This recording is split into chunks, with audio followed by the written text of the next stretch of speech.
దేవుని నమ్ముకోవాలని మీకు ఎందుకు అనిపించింది ఇట్లా? మా చెల్లి సువార్త చెప్పింది. నేను 5వ తరగతిలో ఉన్నప్పుడు, తను 4వ తరగతిలో ఉన్నప్పుడు మా చెల్లి నాకు సువార్త చెప్పింది. ప్రభువైన యేసుక్రీస్తు అని కూడా చెప్పినప్పుడు. అంటే అంత చిన్న ఏజ్లో మీకు ఏ విధంగా దాన్ని గ్రహించారు దేవుడు? చిన్న వయసు ఏం కాదు, అప్పటికే పెద్ద పెద్ద పాపాలన్నీ చేశాను.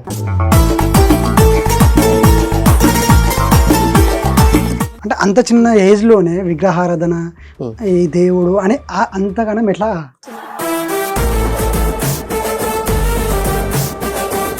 ఇంకోటి ఇదే క్రిస్టియన్లా కొందరు బొట్టు పెట్టుకోరు, కొందరు బొట్టు పెట్టుకుంటారు. సో ఎందుకు అట్లా? ఎందుకంటే బైబిల్ చాలా స్పష్టంగా చెప్పింది.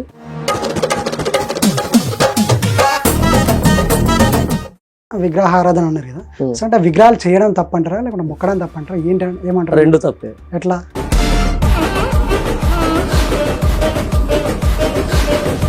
మరి బైబిల్లో మాత్రం ఏమున్నదంటే మేము మాత్రం చేయకూడదు అని చెప్పేసి మీరు అంటున్నారు, కానీ ఎవరు చేయకూడదు అని చెప్పేసి మళ్ళీ మీరు ఎట్లా మాట్లాడతారు? ఇప్పుడు చాలా మంది విగ్రహారం చేస్తున్నారు. నేనే వాళ్ళ దగ్గరికి వెళ్ళి విగ్రహారం చేయకండి చెప్తున్నారు కదా. అలా నేను చెప్పలేదు కదా. మీరు అంటే మీరే కదా. ఒకటే ఇక్కడ రాయబడింది అబ్బా. ఇప్పుడు ఒక్క నిమిషం, దాన్ని మీరు తప్పు అని భావిస్తున్నారు. ఎగ్జాంపుల్, నాకు కూడా ఒక సొంత ఆలోచన ఉంటుంది, దేనన్నా మొక్కోవచ్చు అని నాకు ఉంటుంది కదా. సో మీరు నా దగ్గరికి వచ్చి దీన్ని నమ్మండి, ఈ విధంగా ఉంటుంది, మీరు నాకు ఎందుకు చెప్పాలి అంటే నా మీద ఎందుకు తెలుసు కాబట్టి. మత ప్రచారం మంచిది అంటారా? దీని మతం అని పేరు పెట్టినప్పుడు మత ప్రచారం మంచిదే కదా. మీరు మతం అన్నప్పుడు మీరు నాకు చెప్పాలి. మతం అనేవారండి మీరు అన్నారు కాబట్టి నేను మాట్లాడాను.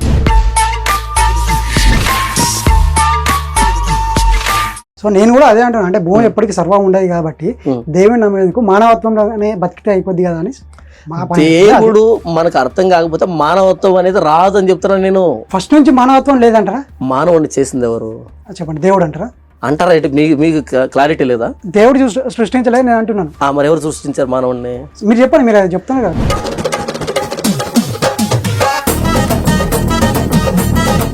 ఇప్పుడు దేవుడి దగ్గర పెట్టిన ప్రసాదం తినకూడదు, పాపం అనేసి అన్నారు కదా. పాపం కదా, మీ దేవుడు వచ్చేసి క్షమించే దేవుడే కదా. సో మరి అప్పుడు అది తింటే ఎందుకు క్షమించాలంటారు? తెలియకుండా తిన్నప్పుడు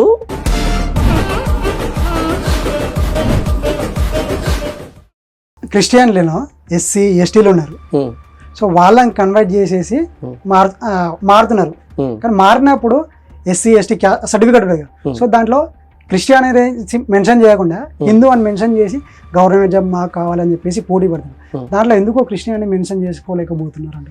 ఎప్పుడైనా మీరు క్యాస్ట్ సర్టిఫికేట్ అప్లై చేస్తారా? మారాక కూడా తీసుకుంటున్న వాళ్ళు కావాలనేసి కొందరు అంటున్నారు కదా. వేసిపోయి నమ్ముకుంటే కులం మారట్లేదు కదా అక్కడ.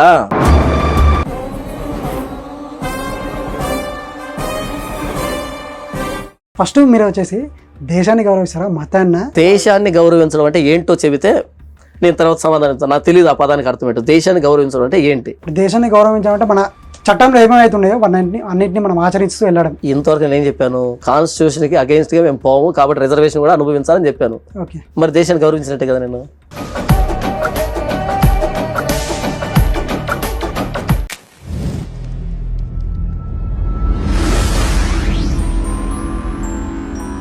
నమస్తే, వెల్కమ్ టు అవర్ ఛానల్. ఈరోజు వచ్చేసి మన ముందు పాస్టర్ జాన్ పాల్ గారు ఉన్నారు, మనం ఆయనతో మాట్లాడదాం. నమస్తే పాస్టర్ గారు. నమస్తే బ్రదర్, ఎలా ఉన్నారు? దేవుని బాగున్నాను. ఫస్ట్ క్వశ్చన్ వచ్చేసి మనం డైరెక్ట్ టాపిక్లో వెళ్దాం. ఫస్ట్ మీరు పాస్టర్ ఎప్పుడు అయ్యారు? 2016లో నేను పాస్టర్గా చర్చిని నడిపించడం ప్రారంభించాను. 2011 జనవరి 31వ తారీఖు సాయంకాలం 6 గంటలకు నేను ప్రభువైన యేసుక్రీస్తు అని సొంత రక్షకుడుగా అంగీకరించాను. నేను యేసు ప్రభువుని అంగీకరించింది 2011లో. నేను పాస్టర్గా చర్చిని నడిపించడం ప్రారంభించింది 2016లో. 5 years వరకు దేవుడి గురించి తెలుసుకుంటా. ఈ ప్రయాణం తెలుసుకుంటూ. అంతకంటే ముందు ఏం చేశాను? అంతకంటే ముందు నేను మామూలుగానే అంటే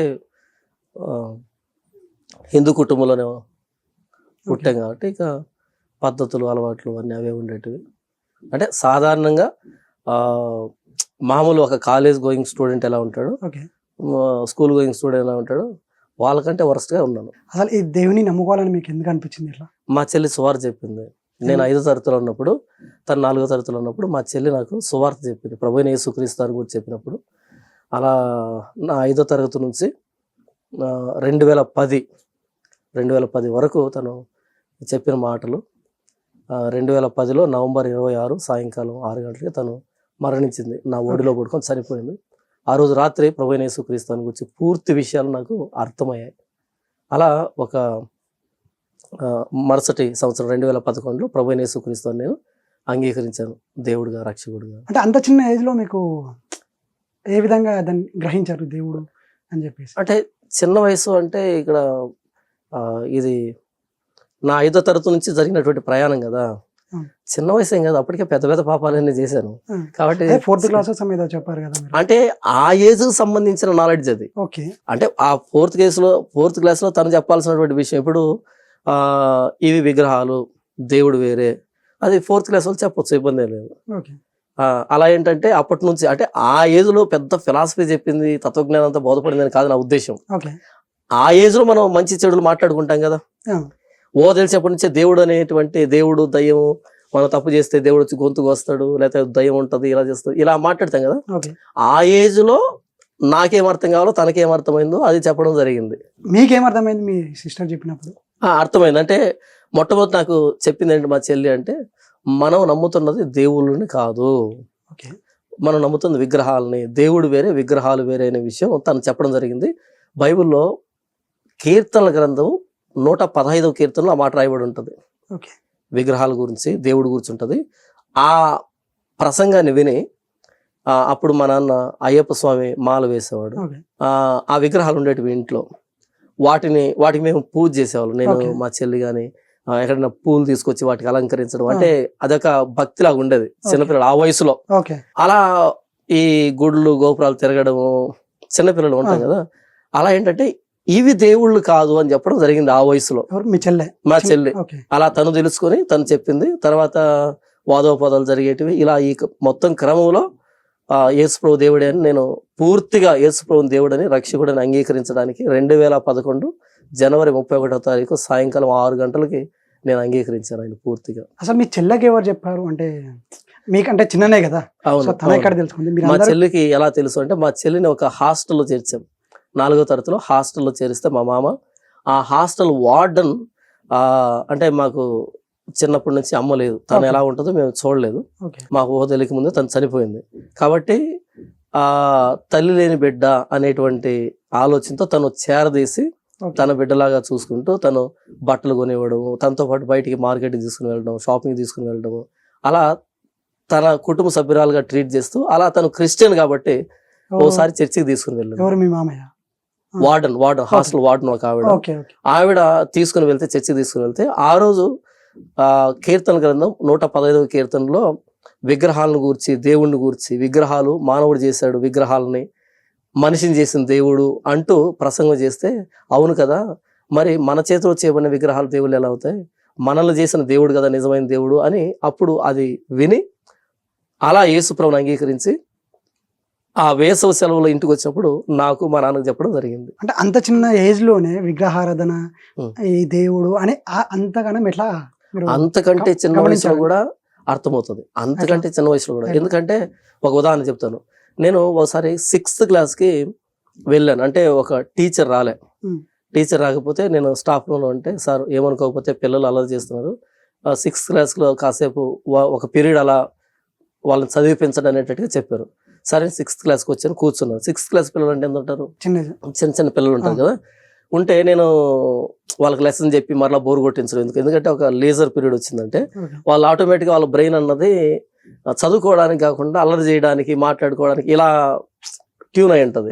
కాబట్టి మరలా నేను వెళ్ళి ఏదో ఒక లెసన్ చెప్పి అది రాసుకోండి, ఇది చదవండి అంటే వాళ్ళు ఫీల్ అవుతారని, అంటే వాళ్ళ మైండ్ సెట్ కాదు. కాబట్టి నేనేం చేశాను అంటే, ఏం మాట్లాడకుండా బోర్డు మీద GOD గాడ్ అని రాశాను. అంతే, ఏం మాట్లాడాలి పిల్లలతోని. జస్ట్ వెళ్ళి అలా GOD అని అలా రాశాను. అక్కడ రాసి ఏం మాట్లాడడం, కుర్చీలో కూర్చున్నాను. అంటే వాళ్ళు ఎలా స్పందిస్తారు, వాళ్ళు ఏం చేస్తారు అని ఒక క్యూరియాసిటీ. మాట్లాడి అరవకండ్రా, అది చేయకండ్రా, ఇది చేయకండ్రా అంటే అది నార్మల్. అలా కాకుండా ఏం మాట్లాడకుండా GOD గాడ్ అని రాసి అలా అండర్లైన్ చేసి చాక్ పీస్ టేబుల్ మీద పెట్టి అలా కూర్చున్నాను అనమాట. ఓకే. కూర్చోగానే ఎందుకు రాశాడు, ఎందుకు అదే రాశాడు, ఇంకా ఒక్కొక్కరు చాలా ప్రశ్నలు తలెత్తాయి. వాళ్ళకి క్యూరియాసిటీ ఎక్కువైంది అనమాట. ఓకే. ఏమి రాయకుండా కూర్చో అంటే అరిచుండే వాళ్ళు, అవును. అల్లరి చేసిండే వాళ్ళు. ఎప్పుడైతే అది రాశానో వాళ్ళకి తెలియకుండానే అంటే నేను ముందు గెస్ చేయాలి దాన్ని, నేను ముందు దానికి స్పందించాలి, అలా పిల్లల్లో మంచి క్యూరియాసిటీ స్టార్ట్ అయింది. ఓకే. స్టార్ట్ అయిన తర్వాత ఒక అబ్బాయి రాశాడు, సార్ గాడ్ ఎందుకు రాశారు సార్ అక్కడ అని అన్నాడు. అనగానే ఇంకేం రాస్తే బాగుంటుందిరా అన్న. అలాగా సార్ ఎందుకు రాశారు చెప్పండి అని ఒక పిల్లాడు అన్నాడు. ఇంకొక అమ్మాయి లేసింది, సార్ అంటే ఏం చెప్తున్నారు ఇప్పుడు, దేవుడి గురించి చెప్తున్నారా, ఏ దేవుడి గురించి సార్ అని ఇంకొక అమ్మాయి. ఇలా ఏంటంటే క్వశ్చన్లు స్టార్ట్ అయ్యి నేనేమన్నానంటే, సరే అయితే దేవుడు అని ఆయన మనందరికీ కామన్ కదరా, అందరికీ తెలిసిన సబ్జెక్ట్ కదా, దేవుడి గురించి మీకు ఏం తెలుసు, మీకు తెలిసింది ఒక్కొక్కరు ఒక్కొక్క మాట చెప్పండి రా, అభ్యంతరం ఏం లేదు, చెప్పాలనిపించిన వాళ్ళు చెప్పండి అని అన్నా. అంతే ఒక్కొక్కరు లేస్తున్నాడు, చెబుతున్నాడు, ఒక్కొక్కరు 2-3 సార్లు లేస్తున్నాడు. రే ఒక్కసారి అందరికి అవకాశం ఇవ్వాలంటే లేసారని. అప్పుడు అనిపించింది 6వ తరగతి పిల్లలు వాళ్ళకి ఏం తెలుసు అనుకుంటాం కానీ నిజంగా వాళ్ళని ట్యూన్ చేస్తే, నిజంగా వాళ్ళని గిల్లితే గనక ఎంత ఉందో లోపలని. అప్పుడు మరలా గాడ్ కింద వాళ్ళందరూ చెప్పిన తర్వాత గాడ్ కింద మరలా ఇలా ఒక గీత గీసి ఇలా కేటగరైజ్ చేసి దేవుళ్ళు 2 రకాలు అన్నాను. సార్ 2 రకాల ఎవరు సార్ 2 రకాలు మరలా ఎవరు సార్ వాళ్ళు 2 రకాలు, ఓహో ఇదా అనేట్టుగా మళ్ళీ మొదలు పెట్టారు. నేను చెప్పాను, నంబర్ 1 మానవుడు చేత చేయబడిన దేవుడు, నంబర్ 2 మానవుడిని చేసిన దేవుడు అని రాశాను. ఇందులో ఏ మతం కొలం లేదు కదా, ఏ మతం లేదు కదా, ఇక్కడ మానవుడు చేత చేయబడిన దేవుళ్ళు, మానవుడిని చేసిన దేవుడు అని ఇంకా చెప్పండి రా అన్న. ఇక్కడ ఎవరు వస్తారు చెప్పండి రా అంటే అసలు ఒక పీరియడ్ ఎప్పుడైపోయిందో తెలియదు, బెల్ కొట్టారు, sir please sir last period రండి సార్, రేపు కూడా రండి సార్ అంటే వాళ్ళ క్యూరియాసిటీ ఎంతగా ఉందంటే. నేను ఎందుకు ఈ మాట చెప్పాను అంటే, ఆ 4వ తరగతి వయసులో ఇంత ఎలా ఆలోచిస్తారు విగ్రహారాధన గురించి అంటే, అంతకంటే చిన్న వయసు నుంచే మేము ఆలోచించేవాళ్ళం. అంటే మనిషి ఊహ తెలిసినప్పటి నుంచి ఆలోచించగలడు, కాకపోతే ఎవరిని అడగాలో తెలియదు, ఏమని అడగాలో తెలియదు, ఎలా క్వశ్చన్ చేయాలో తెలియదు. మీకు మాట చెప్పమంటారా, నేను అంతకంటే చిన్న వయసులో ఉన్నప్పుడే మా నాన్న పంచాంగం చూసి ముహూర్తాలు అవి చూసేవాడు అన్నాడు. పంచాంగం చూసి ఎక్కడికైనా ఊరికి వెళ్ళాలన్నా ఏదైనా పని చేయాలన్నా సరే ఆ పంచాంగం ముందు వేసుకొని అన్ని ఇలా గీసుకుంటూ ఈ తిది ఆది నక్షత్రం ఇలా అంటూ ఉన్నప్పుడు నేను ఒక మాట అడిగాను చిన్నతనంలో, అంతకంటే చిన్న వయసులో అడిగాను నేను. ఉదాహరణకి ఏదో ప్రయాణం వెళ్తుంటే నాన్న రేపు 8 గంటలకు ఉదయాన్నే బయలుదేరి వెళ్ళాలి, అప్పుడు అమృత గడియలోనే ఏదో అన్నాడు మా నాన్న. అనగా నేను అన్నాను, అంతకంటే తర్వాత వెళ్తే ఏమవుతుంది అంటే యమగండం ఉంది అన్నాడు. అంటే ఎంతకి నాన్న అంటే 9:30కి ఎంతో స్టార్ట్ అవుతుంది యమగండం ఏదో చెప్పాడు. అనగా నేను అన్నాను, నాన్న యమగండం అనేది ఉంటే అప్పుడు వెళ్తే ఏమవుతుందంటే చనిపోతారా అన్నాడు. అప్పుడు నేను అన్నాను, 9:30 అప్పుడు మనం ప్రయాణం చేసి వెళ్ళట్లేదు నాన్న, మనకు తెలుసు కాబట్టి యమగండం అని. మరి అదే టైంలో యమగండం ఉందని తెలియకుండా చాలా మంది ప్రయాణం చేస్తుంటారు కదా, వాళ్ళందరూ చనిపోవట్లేదు ఏంటి అని అడిగాను. మా నాన్న టఫీమనేసాడు ఇక్కడ, నోర్మోయ్ అన్నాడు. అంతే. ఎందుకు నోర్మోయ్ అన్నాడంటే ఆయనకు సమాధానం లేదు కాబట్టి. అలా ఏంటంటే అప్పుడు ఎప్పుడైతే పడిందో నెత్తి మీద ఇంకొకసారి పొరపాటు కూడా ఇలాంటి క్వశ్చన్ వేయకూడదు అనేది ఫిక్స్ అయిపోయాను. తర్వాత మళ్ళీ మా చెల్లి నాకు సువార్త చెప్పినప్పటి నుంచి మీరు ఒక ముచ్చట మీరు ఇప్పుడు చెప్పారు కాబట్టి నాకు ఒక గుర్తొచ్చింది. అంటే మీరు రిటర్న్ క్వశ్చన్ వేసేసరికి ఏమైందంటే ఆన్సర్ లేక కొట్టాడు. అట్లాగే ఇప్పుడు క్రిస్టియన్ల పాస్టర్లని కొందరు ఎవరైనా క్వశ్చన్ వేసారు అనుకో, సో వాళ్ళకి సమాధానం తెలియక ఈ సైతాన్ని పక్కన పంపించండి, ఈ సైతానికి తెలియదు, సో కూర్చోబెట్టండి, లేకపోతే ఏదో ఒకటి చెయ్యండి అని చెప్పేసి చెప్తారు. అంటే సమాధానాలు లేనప్పుడే ఆ విధంగా చేస్తారా? నిజమే, మీరు అన్నది చాలా మట్టుకు జరుగుతుంది. చాలా మంది పాస్టర్లు ఏంటంటే వాళ్ళు ప్రశ్న సంధించబడినప్పుడు వాళ్ళ సమాధానం లేక ఇలా ప్రశ్నించకూడదు, ప్రశ్నించేది అపవాది, ప్రశ్నించేది సాతాను అనేటట్టుగా వాళ్ళని ఓదరు కొడుతున్నారు. వాళ్ళు సమాధానం చెప్పలేదు కదా, ఇదిగో నేనున్నాను, నన్ను అడగండి, లేకపోతే నాలాంటి వాళ్ళు చాలా మంది పాస్టర్లు ఉన్నారు అడగండి. సమాధానం చెప్పలేదు అంటే సమాధానం లేదని కాదు, వాడి దగ్గర లేదని. సమాధానం చెప్పలేదు అంటే సమాధానం లేదని కాదు, వాడి దగ్గర లేదని. సమాధానం చెప్పే వాళ్ళు ఉన్నాం, 1కి 4 విధానాల్లో చెప్పించి అర్థం చేయించే వాళ్ళు ఉన్నాం. కాబట్టి సమాధానం ఉంది, అపవాదం కాదు ప్రశ్నించేది. దేవుడే బైబిల్లో చెప్పాడు. ఏమని చెప్పాడు అంటే అపొస్తలుడైన పౌలు అంటాడు, మీలో ఉన్న నిరీక్షణను గూర్చి మిమ్ములను హేతు అడుగు ప్రతివానికి సాత్వికంతో సమాధానం చెప్పడానికి ఎల్లప్పుడూ సిద్ధంగా ఉండండి. క్షమించండి, అపోస్తలుడైన పేతురు ఈ మాట చెప్పాడు. ఓకే. అంటే మీలో ఉన్న నిరీక్షణను గురించి మిమ్మల్ని ఎవరైనా హేతు అడిగితే వారికి సాత్వికతో సమాధానం చెప్పండి. ఎందుకంటే నిదానంగా నేను ఏమి నమ్ముతున్నాను అన్నది మీకు తెలియదు కదా. మీరు అడిగినప్పుడు నేను సమాధానం చెబితేనే కదా అవును. మీరు ఆలోచించేది. ప్రశ్న అడగకూడదంటే సమాధానం ఏమి ఉండదు. అవును. అసలు సైన్స్ ఎలా పుట్టింది అంటే ప్రశ్నతోనే పుట్టింది. అవును. ప్రతి ఆవిష్కరణ ఎలా జరిగిందంటే ప్రశ్నతోనే ఆవిష్కరణ అనేది సాధ్యమైంది. అవును. పక్షులు ఎగురుతున్నాయి, నేను ఎందుకు ఎగరలేను అనే ప్రశ్న దగ్గర నుంచి విమానం వచ్చింది, బయటకు వచ్చింది. ఓకేనా? అవును.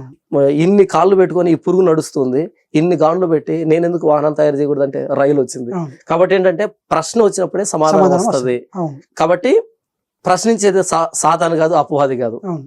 సందేహం ఉన్నవాడు ప్రశ్నిస్తాడు. అవును. నీకు తెలిస్తే సమాధానం చెప్పు, లేకపోతే నాకు తెలియదు అని చెప్పు. అంతేగాని అపవాది అనొద్దు, సాతాను అనొద్దు. ఇది ఎవరైతే ఈ మాట అంటారో వాళ్ళకి నేను చెప్పేటువంటి సమాధానం. ఇంకోటి మనకు మధ్యలో టాపిక్ ఆగింది ఏంటంటే 6th క్లాస్కి వెళ్ళి 2 సైడ్ లైన్ గీసి ఇక్కడ వచ్చేసి దేవుడి చేత చేయబడిన మనుషులు, దేవుడు చేసిన మనుషులు అని చెప్పేసి చెప్పారు కదా. సో దాని తర్వాత వాళ్ళకి ఏమన్నా మీరు చెప్పారా? ఎట్లా ఇంకా క్లాస్ ఏమైనా తీసుకుని మళ్ళీ ఏమన్నా? లేదు, దేవుడు అనే దాని మీదనే చెప్పాను. ఎందుకంటే అక్కడ నేను యేసుప్రభు అన్నాను అనుకోండి, అనగానే మత ప్రచారం చేశాడు అంటారు. ఓకే. యేసుప్రభు అనగానే మత ప్రచారం అంటారు. ఓకే. సో దేవుడు అని ఆయన అర్థమైతే ఆటోమేటిక్ గా యేసు దగ్గరికి వచ్చేస్తారు వాళ్ళు. ఎందుకంటే ఆ లక్షణాలు ఇంకెక్కడ కనపడవు. దేవుడు అని చెప్తే అలా ఎలా అర్థమైపోతుంది? Very good. మొత్తం వెతకండి, మనుషులు సృష్టించినటువంటి మతాలు వెతకండి, అక్కడ మీకు విగ్రహాలు కనపడతాయి. ఓకే. అది వెండి విగ్రహం కావచ్చు, బంగారుది కావచ్చు, ప్లాటినం కావచ్చు, డైమండ్ కావచ్చు, ఏదైనా కావచ్చు, విగ్రహం మాత్రమే. మనిషి మాత్రమే తయారు చేస్తారు దాన్ని. ఓకే. మనం తయారు చేసింది ఏ లోహమైనా, ఎంత చిన్నదైనా ఎంత పెద్దదైనా, ఆకాశం ఎత్తుపెట్టు, చంద్రమండలం ఎత్తుపెట్టు, ఓకే.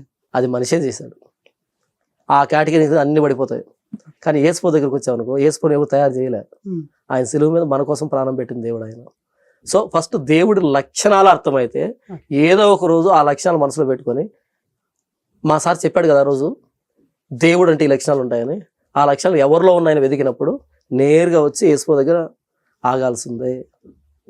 కాబట్టి నేను యేసుప్రభుని పేరు చెప్పాల్సిన అక్కర్లే. వేసవి కాలంలో పండుతుంది, అది పసుపచ్చ రంగులో ఉంటుంది, తిన్నప్పుడు మాధుర్యంగా అనిపిస్తుంది అని అంటే ఏ పండు గుర్తొచ్చింది మీకు? మామిడి పండు గుర్తొచ్చింది కదా. అలాగే దేవుని లక్షణాలు సరిగ్గా అర్థం చేసుకుంటే నేరుగా వచ్చి యేసు దగ్గర ల్యాండ్ అవుతాడు. అంతే. విగ్రహారాధన అన్నారు కదా, అంటే విగ్రహాలు చేయడం తప్పంటారా లేకుంటే మొక్కడం తప్పంటారా? ఏమంటారు? రెండు తప్పే. ఎట్లా? విగ్రహాలు చేయడం తప్పే, విగ్రహాలు మొక్కడం తప్పే. ఎందుకు అంటే విగ్రహం అన్నది దేవునికి ప్రత్యామ్నాయం, దేవుని రీప్లేస్ చేసేది. దేవుని మనం రీప్లేస్ చేయకూడదు. దేవుని దేవుడిగా గౌరవించాలి, దేవుని దేవుడిగా గౌరవించాలి. మీకు జోకు చెప్తారంటే మా నాన్న చిన్నతనంలో చెప్పేవాడు. అదేంటంటే ఒక ఓనర్ అంట 3 వ్యక్తులను పిలిచి, అంటే వాళ్ళు బతకలేకపోతే వాళ్ళకి అమౌంట్ ఇచ్చంట, ఏదో పని చేసి బ్రతకంటారని. బ్రతకమంటే వీళ్ళు వెళ్ళారు, వ్యాపారాలు పెట్టుకున్నారు, బాగా సంపాదించారు. కొద్ది రోజులకి 3 వచ్చారంట ఆ ఓనర్ దగ్గరికి థ్యాంక్స్ చెప్తామని వచ్చారంట. రాగానే ఫస్ట్ ఒకడు వచ్చాడు, వచ్చి అయ్యా మీరు ఇచ్చిన డబ్బుతో నేను నగల వ్యాపారం పెట్టాను, నగలు, ముత్యాలు, గోల్డ్, ఈ డైమండ్స్, ఆభరణాల వ్యాపారం పెట్టాను. సార్ మీరు ఏమైనా అనుకోండి, ఒక్కో బంగారు ఆభరణాన్ని చూసినప్పుడల్లా దాంట్లో మీ ముఖం కనిపిస్తూ ఉంది, ఒక వజ్రాన్ని చూసినప్పుడల్లా దాంట్లో మీ ముఖం కనపడుతూ ఉంది. అసలు ఆభరణాలు ఎందుకు కనపడుతుంది? ఈయన ఇచ్చాడు కాబట్టి, ఆయన వల్ల ఎంత స్థాయికి వచ్చాను కాబట్టి ప్రతిదాన్ని చూసినప్పుడు మీ ముఖం కనపడుతున్నాను. కానీ ఈయన గర్వంగా ఫీల్ అవుతున్నాడు, అబ్బా ఆ బంగారు ఆభరణాలు నేను కనపడుతున్నానంట అంటే నన్నే స్మరించుకుంటానని బాగా గర్వంగా ఫీల్ అయ్యాడు. ఆ వ్యక్తి పక్కెళ్ళిపోగానే ఇంకో వ్యక్తి వచ్చాడు, అయ్యా మీరు ఇచ్చిన డబ్బుతో నేను పూల వ్యాపారం పెట్టాను, ఆ పూల వ్యాపారం పెట్టి ఆ పూలు చూస్తున్న ప్రతిసారి ఆ పూలలో మీరే కనపడుతున్నారు అన్నట్టుగా అంట. ఈయన సంతోషపడ్డాడు, అంత పూలలో మనం కనపడితే సంతోషం కదా. ఇక మూడోవాడు వచ్చాడు, అయ్యా మీరు ఇచ్చినటువంటి డబ్బుతో నేను పందుల వ్యాపారం పెట్టాను, ఏ పందిని చూసా సరే ఆ పందిలో మీరే కనపడుతున్నారు అన్నాడంట. ఇప్పుడు చెప్పండి ఆ ఓనర్ ముఖం ఎలా ఉంటది? మొదటేడో బంగారం కనపడుతుందంటే సంతోషపడ్డాడు, రెండవడం పూలలో కనపడుతుంది సంతోషపడ్డాడు, మూడవడు ఏ పందిని చూసినా, ఏ పంది అరుస్తున్నా, ఏ పంది పడుకున్నా మీరు పడుకున్నట్టే, మీరు నడుస్తున్నట్టే, మీరు అరుస్తున్నట్టు అంటే చాలా అసహ్యంగా ఉంది కదా. ఏ ఓనర్ పందిలో చూడకూడదా? పూలలో చూసినటువంటి వ్యక్తి పందిలో చూడకూడదా? చూడకూడదా? సేమ్ డైలాగ్ చెప్పింది. ఆభరణం అన్నప్పుడు ఓకే అన్నావు, పూలు అన్నప్పుడు ఓకే అన్నావు, పంది అన్నాడు ఓకే, ఏం ఇబ్బంది అంటే పూల కంటే పంది వ్యాపారం మంచిదే కదా. కానీ ఆ పదార్థం మంచిది కాదు. సర్వోన్నతుడైన దేవుణ్ణి, మహోన్నతుడైన దేవుణ్ణి, భూమి ఆకాశాలు సృజించిన ఈ సృష్టికర్తని, ఇంత బ్రహ్మాండమైనటువంటి దేవుణ్ణి తీసుకొచ్చి ఒక పదార్థాన్ని చూపించి ఈయన దేవుడు అంటే మరి ఆయన ఎవరు చెప్పండి? ఒక పదార్థాన్ని చూపించి, ఒక వస్తువుని చూపించి, నువ్వు చంద్రమండలం ఎత్తును విగ్రహాన్ని పెట్టినా ఆయన దృష్టికి అది నలుసు లాంటిదే. ఆయన వదిలిపెట్టి దీన్ని మొక్కుతూ ఉన్నప్పుడు, లేదా దీంట్లో ఆయన చూస్తూ ఉన్నప్పుడు ఎలా చూస్తావాళ్ళు? ఓనర్ని పందిలో చూస్తే ఫీల్ అయ్యాడు కదా. అలా విగ్రహారాధన అన్నది దేవునికి హేయమైంది అని బైబిల్లో రాయబడింది. విగ్రహారాధన చేయొద్దని బైబిల్లో స్పష్టంగా రాయబడింది. కాబట్టి మేము విగ్రహారాధన చేయకూడదు. ఎందుకు అంటే విగ్రహం దేవునికి ప్రత్యామ్నాయం. కాబట్టి విగ్రహం చేయడం తప్పని రాయబడింది, విగ్రహాన్ని పూజించడం తప్పని రాయబడింది. ఇదంతా నేను హైందవులను ఉద్దేశించి మాట్లాడటం లేదు, నా బైబిల్లో రాయబడిందని మాత్రమే చెప్పాను. ప్రపంచంలో చాలా మటుకు మతాలు విగ్రహారాధన చేస్తున్నాయి. చాలా మటుకు మతాలు, హైందవమే కాదు, చాలా మతాలు విగ్రహారాధన చేస్తున్నాయి. బైబిల్ నేను ఇక్కడ కూర్చొని మన హైందవుల గురించి మాట్లాడటం లేదు, నా బైబిల్లో ఇలా రాయబడింది విగ్రహారాధన చేయడం తప్పు, విగ్రహాలు చేయడం తప్పు బైబిల్లో రాయబడింది అనేదాన్ని చెప్తాను. ఎందుకంటే చాలా మంది మమ్మల్ని అన్నాడు అంటే అందులో మీరు వస్తే నేనేం చేయలేను, నా బైబిల్లో రాయబడింది మాత్రం ఇదే సారాంశం. మరి బైబిల్లో మాత్రం ఏమున్నదంటే మేము మాత్రం చేయకూడదు అని చెప్పేసి మీరు అంటున్నారు. అవును, కానీ ఎవరు చేయకూడదు అని చెప్పేసి మళ్ళీ మీరు ఎట్లా మాట్లాడతారు? ఇప్పుడు చాలా మంది విగ్రహారం చేస్తున్నారు, నేనే వాళ్ళ దగ్గరికి వెళ్ళి విగ్రహారం చేయకండి చెప్తున్నారు కదా. అలా నేను చెప్పలేదు కదా, మీరు అంటే మీరే కదా. ఒకటే ఇక్కడ రాయబడిందబ్బా, ఆర్టికల్ 25 ప్రకారము రాజ్యాంగంలో ఎవడు ఏ మతాన్నైనా నమ్మొచ్చు, దేన్నైనా ప్రచారం చేసుకోవచ్చు, దేన్నైనా వ్యాప్తి చేసుకోవచ్చు అని చెప్పబడిన తర్వాత నా బైబిల్లో ఎలా ఉంది విగ్రహారం చేయకూడదని నేను చెప్పుకుంటున్నాను. అది ఎవరికి చెప్తున్నారు? జనాలందరికి ఎందుకు చెప్తున్నారు అంటారు? తప్పని మీరు ఎట్లా భావిస్తున్నారు? డాక్టర్ ఎవరికి ట్రీట్మెంట్ ఇవ్వాలి? ఇప్పుడు ఒక్క నిమిషం, దాన్ని మీరు తప్పు అని భావిస్తున్నారు. ఎగ్జాంపుల్, నాకు కూడా ఒక సొంత ఆలోచన ఉంటుంది, దేనన్నా మొక్కోవచ్చని నాకు ఉంటుంది కదా. సో మీరు నా దగ్గరికి వచ్చి దీన్ని నమ్మండి, ఈ విధంగా ఉంటుంది, మీరు నాకు ఎందుకు చెప్పాలి అంటే నా మీద ఎందుకు? నాకు సత్యం తెలుసు కాబట్టి, నీకు సత్యం తెలియదు కాబట్టి చెప్పాల్సిన బాధ్యత నా మీద ఉంటది. నమ్ముతావా నమ్మవో నీ ఇష్టం అది, కానీ చెప్పాల్సిన బాధ్యత నా మీద ఉంటది. అది కనీస నైతిక బాధ్యత. అది ఏంటి? నాకు తెలిసిన విషయాన్ని తెలియని వ్యక్తికి చెప్పడం అన్నది కనీస నైతిక బాధ్యత. అది మేము ఆ నైతిక బాధ్యతను మీకు చెబుతున్నాం. ఒకవేళ అందులో ఏదైనా ఉంటే గనక నాకు చెప్పి నేను కూడా వింటాను. ఇప్పుడు 2 వరల్డ్ వ్యూస్ ఉన్నాయి, నా భావజాలం ఒకటి ఉంది, నీ భావజాలం ఒకటి ఉంది. నాది నీతో చెప్తా, నేను నాతో చెప్పి ఇబ్బంది ఏంటి? నేను రాత్రి ఒక మంచి సినిమా చూసాను, రిలీజ్ అయిన సినిమా, ఉదయాన్నే వచ్చిన లేపి తట్టి మరి చెప్తావు హీరో అలా కొట్టాడు ఇలా కొట్టాడని. నేను అడిగానండి మిమ్మల్ని, ఎందుకు ఒక దాని విషయంలో నీకు సంతోషం అనిపించిందంటే నాకు చెప్పుకోవాలనిపిస్తుంది. మీకు చెప్పుకున్నావు, మరి సినిమా కంటే హీనం కాదు కదా ఇది. లేకపోతే పలానా దగ్గర అన్నదాన కార్యక్రమం జరుగుతుంది, భోజనం పెడుతున్నారంటే ఊరంతా దండరేస్తాం అక్కడ భోజనం పెడుతున్నారని, దానికంటే హీనమేం కాదు కదా ఇది. కాబట్టి నేను ఒక దాన్ని మంచిని సత్యం అని నమ్మినప్పుడు, నేను మిమ్మల్ని ప్రేమిస్తున్నప్పుడు మీకు చెబుతాను ఇది మంచిది అని చెబుతాను. మీకేదైనా తెలుసా నాకు చెప్పండి. మన మధ్య కమ్యూనికేషన్ ఉంది కదా, మనం మాట్లాడుకున్నాం, మనుషులు కదా, జంతువులు కాదు కదా. కాబట్టి నేను ఎక్స్పీరియన్స్ దాన్ని మీతో చెప్తాను, మీరు ఎక్స్పీరియన్స్ అయింది నాతో చెప్తారు. తప్పేంటి అందులో? బలవంతం చేసి లాక్కొని వెళ్ళిపోయి మీ స్వేచ్ఛను హరిస్తుంటే అది తప్పు అవుతుంది. కానీ మీ స్వేచ్ఛకు లోబడి ఇదిగో ఇది మంచిది అని చెప్పాను, ఇష్టం ఉంటే నమ్మండి, లేకపోతే వదిలిపెట్టేయండి, ఇబ్బంది ఏముంటుంది దాంట్లో. సమాచారం పంపిణీ షేర్ చేసుకోవడం అన్నది చాలా మంచిది. లేకపోతే బావిలో కప్పలం అవుతాం. ఈ మతం అనే బావిలో కప్పలు ఇక్కడే ఉంటాయి, ఈ మతంలో బావిలో కప్పలు ఇక్కడే ఉంటాయి, ఈ మతంలో కప్పలు ఇక్కడే ఉంటాయి. మనం బావిలో కప్పలం కాదు, సముద్రంలోకి వద్దాం, చెరువులోకి వద్దాం, నదిలోకి వద్దాం. చాలా విశాలమైన ప్రపంచం ఉంది బయట. ఎక్కడ ఎంతసేపు నేను ఇదే వింటాను, ఇక బయటది విన్నంటే బావిలో కప్పకి అక్కడే పుడుతుంది, అక్కడే వస్తుంది. కాబట్టి ఏంటంటే సమాచారం షేరింగ్ జరిగినప్పుడు నేనేం నమ్ముతాను, మీకు తెలిసినప్పుడు మీరేం నమ్ముతాను, నాకు తెలిసినప్పుడు ఆలోచన పరిధి విస్తృతం అవుతుంది. చెరువులోకి వద్దామని చెప్తున్నా, నదిలోకి వద్దామని చెప్తున్నా, సముద్రంలోకి వద్దామని చెప్తున్నా, తప్పేంటి? అది నేనేం నమ్ముతున్నాను అని చెప్తున్నారు అంతే. చెప్పాలి కూడా, చెప్పకపోతే ఆలోచన పెరగదు. నీళ్లు ప్రవహిస్తూ ఉంటే తాగేదాన్ని పనికి వస్తాయి, ప్రవహించే నీళ్ళలో దోషం ఉండదంటారు, తాగేదాన్ని పనికి వస్తాయి, సన్నగా బారుతున్నా సరే పనికి వస్తాయి. కానీ నీళ్ళు నిలవబడ్డాయి అనుకో కుళ్ళిపోతాయి. సమాచారం ప్రవహిస్తూ ఉండాలి, నువ్వు నాకు చెప్పాలి, నేను నీకు చెప్పాలి, నువ్వు నాకు చెప్పాలి, నేను నీకు చెప్పాలి, ఆలోచన పెరగాలి, వాదం పెరగాలి. వాదం అంటే గొడవ కాదు, దానికి కౌంటర్ పర్స్పెక్టివ్, కౌంటర్ ఆర్గ్యుమెంట్ రావాలి, ఆలోచన పెరగాలి, అల్టిమేట్ గా మనం సత్యం దగ్గరికి రావాలి. ఇందులో తప్పేంటి? మత ప్రచారం చాలా మంచిది. మత ప్రచారం జరగకపోతే మూర్ఖులుగా తయారవుతాం. మత ప్రచారం మంచిది అంటారా? దీనికి మతం అని పేరు పెట్టినప్పుడు మత ప్రచారం మంచిదే కదా. మీరు మతం అన్నప్పుడు మీరు నాకు చెప్పాలి, నాది మతం. మతం అనేవారండి మీరు అన్నారు కాబట్టి నేను మాట్లాడాను. నేను అదే అంటున్నాను, దీనికి మతం అని పేరు పెట్టినప్పుడు ఇందులో ఉన్న సమాచారం మీకు చెప్పడం ప్రచారమే కదా. అదే ప్రచారం ఎందుకు చేయాలి అంటున్నా, వాళ్ళు ఎవరి ఇష్టం వాళ్ళ ఉంటది కదా, అరే నమ్మితే నమ్మొచ్చు లేకపోతే లేదు. కాదు, కానీ రుద్దడం ఎందుకు? రుద్దడం అంటే ఏంటి నా దగ్గర? అంటే ఒకరి దగ్గరికి వెళ్తారు, సో ఇంటి పక్కన వాళ్ళ దగ్గరికి వెళ్తారు.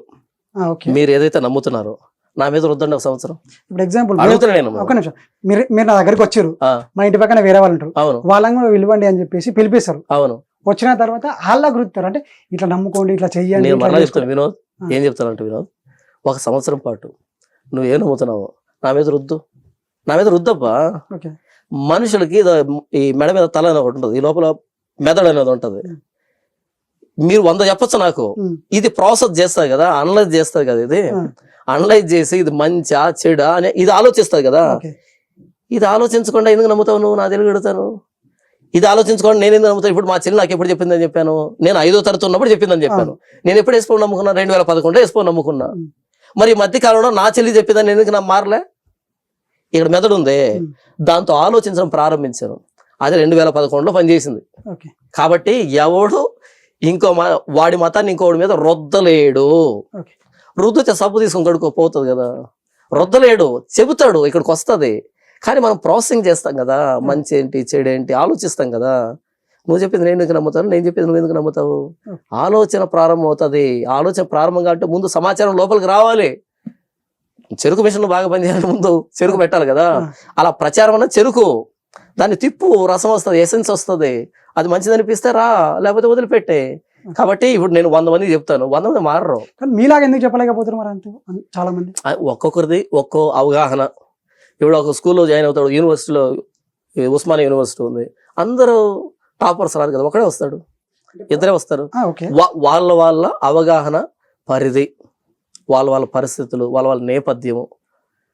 మొత్తానికైతే నాలాగా చెప్పకపోయినా నేను నమ్ముతున్నదే నమ్ముతారు. ఇప్పుడు మీలాగానే అందరు ఎందుకు చెప్పలేకపోతారు? కొందరు ఏం చేస్తారంటే, కొందరు మరీ బర్మిటికి వెళ్ళి ఇంటి పక్కన పిలిపించి ప్రతిసారి అలాగే చెప్పిస్తారు. కానీ మీలాగా ఎందుకు చెప్పలేకపోతారు? నేను అక్కడి నుంచి దేవుడి సిద్ధాంతం కూడా ఒకటే కదా, దేవుడి సిద్ధాంతం కూడా ఒకటే, ఏంది అది మంచి చెప్పాలి అనేసే కదా. కానీ మీరు మరీ అది చేస్తారు ఎందుకు? అవును, ఇప్పుడు వాళ్ళు ఎంతసేపు ఆ ఇంటికి వెళ్ళి చెప్తారన్నారు కదా, నేను అక్కడి నుంచే వచ్చాను. అక్కడ చెప్పినప్పుడు కెమెరాలు లేవు, మామూలుగా చెప్పాను, అక్కడ ఇంట్లోకి వెళ్ళి చెప్పాను, ఫ్రెండ్స్ చెప్పాను, పర్సనల్ లెవెల్లో చెప్పాను, కమ్యూనిటీ లెవెల్లో చెప్పాను, అన్ని డోర్ టు డోర్ అన్ని చేశాను. అప్పుడు కెమెరాలు లేవు, మామూలుగా సింపుల్ గా వచ్చాను.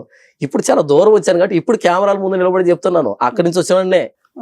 ప్రతి క్రైస్తవుడు యేసు ప్రభువుని గురించి పక్కన వాడికి చెబుతాడు. ఒకడు పర్సనల్ గా చెప్పొచ్చు, ఒకడు ఆఫీసులో చెప్పొచ్చు, ఒకడు స్కూల్లో చెప్పొచ్చు, ఒకడు ఇంటింటికి వెళ్ళి చెప్పొచ్చు, ఒకడు సమాజంలో చెప్పొచ్చు, ఒకడు కెమెరా ముందు చెప్పొచ్చు. మొత్తానికైతే యేసు ప్రభువుని గురించి చెప్పకుండా మేము ఉండలేం. ఎందుకంటే మీరు ఎలాగైతే ఒక మంచి సినిమా చూసినప్పుడు, బ్లాక్ బస్టర్ చూసినప్పుడు పక్కనడికి చెప్పకుండా ఉండలేరో, ఇప్పుడు బెనిఫిట్ షోకి వెళ్ళారు, ఫ్యాన్ షోకి వెళ్ళారు, బ్లాక్ బస్టర్ సినిమా, అలా నేరుగా వచ్చి మౌనంగా ఎలా కూర్చుంటారంటే, అలా మౌనం కూర్చున్నదానికి బెనిఫిట్ షోకి పోవాల్సి అక్కడ ఎందుకు ఫ్యాన్ షోకి వెళ్తారంటే ఫస్ట్ రివ్యూ నేనే చెప్పాలా, అరే అన్న ఎలా తీసాడు అలా చేశాడని. సినిమా చూసినోడే ఆ ఆనందాన్ని, అంత నటనే కదా, అంత కల్పితమే కదా, అంత నటన కల్పితానికి దానికే చెప్పుకోకుండా ఉండలేనంత ఆనందం ఉంటే అందరికి చెప్పాలి, రివ్యూ చెప్పాలి, నేను ఫస్ట్ చూసాను చెప్పాలనే ఆనందం వస్తే, శిలువ మీద ప్రాణం పెట్టిన ప్రభువైన యేసుక్రీస్తు రక్షణని మేము అనుభవిస్తున్నాం. ఇది నిత్యత్వానికి సంబంధించింది. ఇది 2 గంటలకు అయిపోతుంది, సినిమా మోజు అయిపోతుంది. కానీ నిత్యత్వానికి సంబంధించినటువంటి ఆ బృహత్తరమైన సత్యం మాకు తెలిసినప్పుడు మేము చెప్పకుండా ఉండలేము. దాన్ని సువార్తని మేమంటాం, మీరు దాన్ని మత ప్రచారం అంటారు. ఇంకోటి, ఇప్పుడు విగ్రహారాధన అన్నారు కదా, ఇప్పుడు దేవుడిది ఒక సిలువ అని ఉంటుంది కదా. అవును, సో దాన్ని కూడా ఒక విగ్రహారాధన కిందనే భావించవచ్చు కదా. సిలువని, యేసు బొమ్మల్ని, మరియం బొమ్మల్ని ఆరాధించే వాళ్ళని ఏమంటారు అంటే క్రైస్తవులని మేము పిలవం. వాళ్ళని RCM, రోమన్ క్యాథలిక్ మిషన్ అని పిలుస్తాం. వాళ్ళు మేము క్రైస్తవుల కేటగిరీలో వేసుకోం. బైబిల్లో చాలా స్పష్టంగా నిర్గమకాండం 20వ అధ్యాయంలో విగ్రహారాధన చేయకూడదు అని రాయబడింది. బైబిల్లో రాసిన తర్వాత మరలా చేస్తున్నారంటే వాళ్ళని క్రైస్తవులని మేము అనం. ఇప్పుడు గాంధీ జయంతి రోజున గాంధీ సంఘానికి అధ్యక్షుడు వెళ్ళి సారా తాగాడు అనుకో, వాడు గాంధీని గౌరవించినట్ట? లేదు కదా. గాంధీ సిద్ధాంతం పెట్టి సారా తాగకూడదు, మందు తాగకూడదు, అహింస ఇవి చెప్పాడు కదా. ఆయన సంస్థకి అధిపతి కాబట్టి మరలా నువ్వే వెళ్ళి తాగుతున్నావు, దాని అర్థం ఏంటి? వెక్కిరించినట్టు. అలాగే బైబిల్లో విగ్రహార్థం చేయకూడదని స్పష్టంగా రాయబడిన తర్వాత మరలా అదే విగ్రహార్థం చేస్తూ మేము క్రైస్తవులు అంటే వాళ్ళ క్రైస్తవులు బైబిల్ అన్నదో ఏమంటారు? కల్ట్ అంటారు. ఓకే. కల్ట్, CULT, కల్ట్ అంటే ఒక దుర్బోధ, తప్పుడు శాఖ, చేదైన వేరు. మరి ఎందుకు చేస్తున్నట్టు వాళ్ళు కూడా అదే బైబిల్ చదివారు కదా, మీరు చదివిన బైబిల్ ఇప్పుడు చదివారు. మీరు ఎలాగైతే విగ్రహాన్ని చేస్తున్నారో వాళ్ళు అలాగే చేస్తారు, మీరు ఎందుకు చేస్తారు, వాళ్ళు అలాగే చేస్తారు. అంటే ఇప్పుడు మేమంటేనేమో మీలాగా బైబిల్ అన్నట్టు ఉంటుంది, మాకు సపరేట్ గ్రంథం ఉంటుంది. అవును, కానీ మీరు వచ్చేసి అంతా ఒకటే ఈక్వల్ కదా గ్రంథం. అవును. సో మరి దాంట్లో ఉండేది వాళ్ళు ఎందుకు ఫాలో అవ్వట్లేదు అంటున్నారు. పుస్తకాలని ఇప్పుడు 10th క్లాస్ మీ పిల్లాడిని జాయిన్ చేస్తారు. మీ పిల్లాడు 6 సబ్జెక్టులు బ్యాగులు వేసుకొని రోజు పుస్తకాలు తీసుకుని వెళ్తున్నాడు, తీసుకుని వస్తున్నాడు. సంవత్సరం వరకు కూడా ఆ పుస్తకాలు ఒకసారి కూడా ఓపెన్ చేయలే పాపం. పుస్తకాలు మోస్తున్నాడు. 10th పాస్ అవుతాడా? అవును, కాడు కదా. మరి అన్ని పుస్తకాలు చదువుతున్నావంటే సమాధానం, అన్ని పుస్తకాలు మోస్తున్నావు కదంటే సమాధానం ఏంటి? గాడిదలాగా మోస్తే కాదు, వాటిని తెరిచి చదివితే కదా పాస్ అవుతాడు. అలాగే బైబుల్ పట్టుకొని మోస్తూ ఉంటే బైబుల్ ఏముందో తెలీదు. బైబుల్ తెరిచి చదివితే అందులో విగ్రహారం చేయకూడదని ఉంది. వీళ్ళు చదవరు. విగ్రహారం చేసేటువంటి క్రైస్తవులుగా కనబడుతున్న వాళ్ళు బైబుల్ చదవరు పాపము, మోస్తూ ఉంటారు అంతే.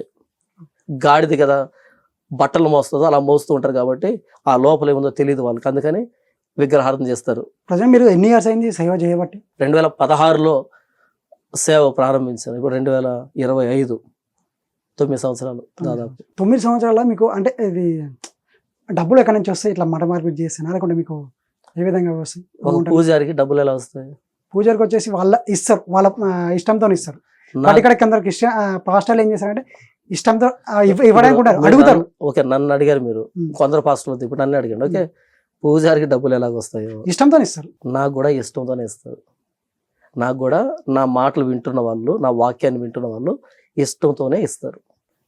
నా ఛానల్లో 1600 వీడియోలు ఉంటాయి. 1600 వీడియోల్లో నాకు ఇంత అమౌంట్ ఇవ్వండి అని ఎవరు నేను అడగలే. కానీ నేను 3 పూట్ల 5000 నోట్లకు వెళ్ళేటట్టుగా పుష్టిగా తింటున్నాను, లక్షణంగా బ్రతుకుతున్నాను. కారణం ఏంటంటే నా మాటలు వింటున్న వాళ్ళు నన్ను ప్రేమించి ఇస్తున్నారు. ఎలాగైతే పూజారికి ఇస్తారో అలా నన్ను ప్రేమించి నాకు కానుకిస్తారు. ఇంకోటి ఇదే క్రిస్టియన్లా కొందరు బొట్టు పెట్టుకోరు, కొందరు బొట్టు పెట్టుకుంటారు. ఎందుకంటే బైబిల్ చాలా స్పష్టంగా చెప్పింది, విగ్రహారాధనకు దూరంగా ఉండమని చెప్పింది బైబిల్. విగ్రహారాధనకు దూరంగా ఉండమని.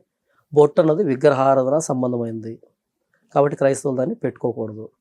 పెట్టుకుంటున్నారు అంటే వాళ్ళు బైబిల్ సరిగ్గా వాళ్ళకి తెలియదు, లేకపోతే వాళ్ళ కుటుంబ నేపథ్యమో వాళ్ళ సామాజిక నేపథ్యాన్ని బట్టి అలా పెట్టుకుంటున్నారేమో. నిజంగా బైబిల్ను ఫాలో అయ్యేటువంటి వ్యక్తులైతే విగ్రహారాధన సంబంధించినటువంటి బొట్టు విషయంలో వాళ్ళు పాలిభాగస్తులుగా ఉండరు, పెట్టుకోరు.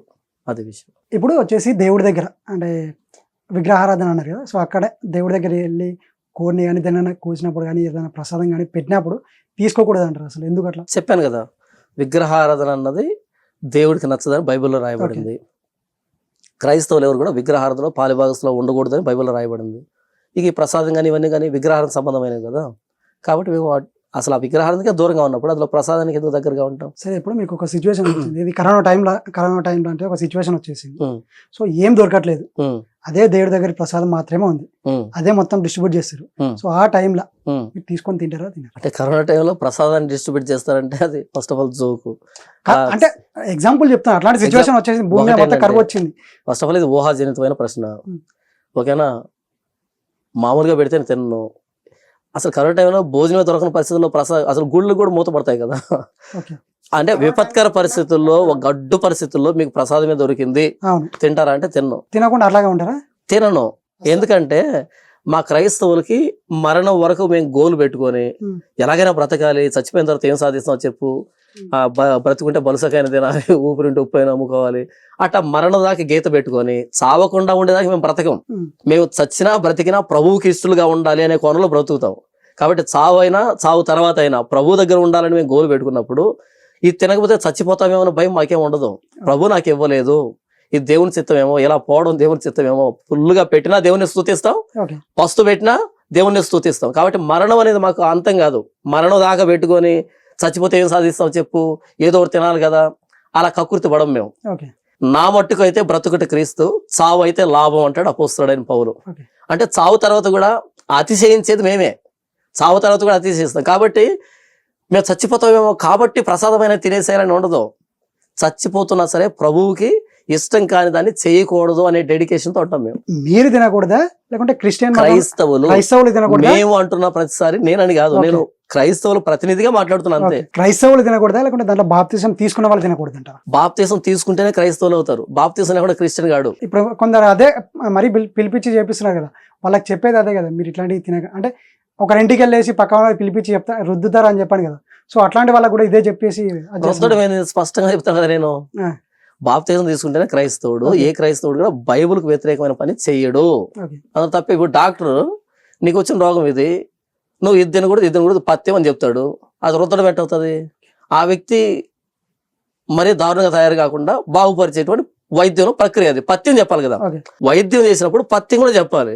అలా ఏంటి, యేసుప్రభు నమ్ముకున్నప్పుడు ఇదిగో యేసుప్రభు నమ్ముకుంటే ఇలాంటి జీవన విధానం కలిగి ఉండాలి చెప్తాం, అది రుద్దడం కాదు. సరే, బాప్తిజం అంటే ఏంటి మరి? బాప్తిస్మము అంటే బహిరంగంగా నా దేవుడు ప్రభువైన యేసుక్రీస్తు వారు, ఆయన నా కోసం శిలువలో ప్రాణం పెట్టాడు, నేను పాపిని, నేను ఆయన రక్తంలో కడగబడినప్పుడు నేను పరిశుద్ధుడిగా మార్చబడుతున్నాను, ఇక మీద నాకు ఇక ఎవరు వద్దు, ప్రభువైన యేసుక్రీస్తు వారు మాత్రమే, నా బ్రతుకంతా ఆయన కోసం బ్రతుకుతాను అని బహిరంగంగా సాక్ష్యం ఇచ్చేటువంటి కార్యక్రమాన్ని నీళ్ళలో బాప్తిస్మము అని పిలుస్తాం. బాప్తిస్మం అంటే నూతన జన్మ అని అర్థం.